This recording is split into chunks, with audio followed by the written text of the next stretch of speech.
চাঁদপুরের মতলব উপজেলায় ইমাম ওলামা ঐক্য পরিষদ ও সম্মিলিত ওলামা মাশায়েখ পরিষদের উদ্যোগে তীব্র তাপপ্রবাহ থেকে রক্ষায় বৃষ্টি চেয়ে সালাতুল ইস্তেসকার অনুষ্ঠিত হয়েছে। বিস্তারিত দেখুন মতলব প্রতিনিধি মাহফুজ মল্লিকের প্রতিবেদনে।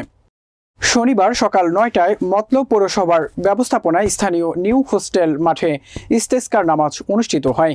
এতে ইমাম ওলামা ঐক্য পরিষদ ও ওলামা মাশায়েখগণ সহ সর্বস্তরের মুসল্লিরা অংশ নেয়। নামাজ শেষে মহান আল্লাহ পাকের অনুগ্রহ কামনা করে বৃষ্টির জন্য দাঁড়িয়ে দোয়া প্রার্থনা করা হয়। এই সময় ধর্মপ্রাণ মুসল্লিরা কান্নায় ভেঙে পড়েন। নামাজে ইমামতি করেন মতলব বাজার শাহ জামে মসজিদের ইমাম ও খতিব মুফতি মাওলানা গোলাম সারওয়ার ফরিদি।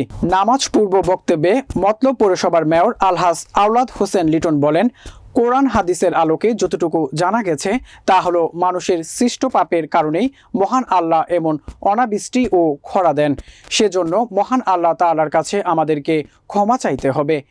ইমাম ওলামা ঐক্য পরিষদের সাধারণ সম্পাদক আশিকুর রহমান জিসান বলেন, বৃষ্টিপাত না হলে আমাদের প্রিয় নবী হযরত মুহাম্মদ সাল্লাল্লাহু আলাইহি সাল্লাম সাহাবীদের নিয়ে খোলা ময়দানে ইস্তিসকার নামাজ আদায় করতেন।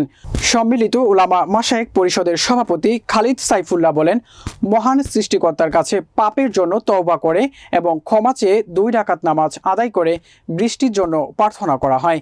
এই সময় আরও বক্তব্য রাখেন উপজেলা পরিষদ জামে মসজিদের ইমাম মুফতি মাওলানা মোর্শেদ আলম সিরাজি, মতলব দক্ষিণ উপজেলা পরিষদের চেয়ারম্যান BHM কবির আহমেদ।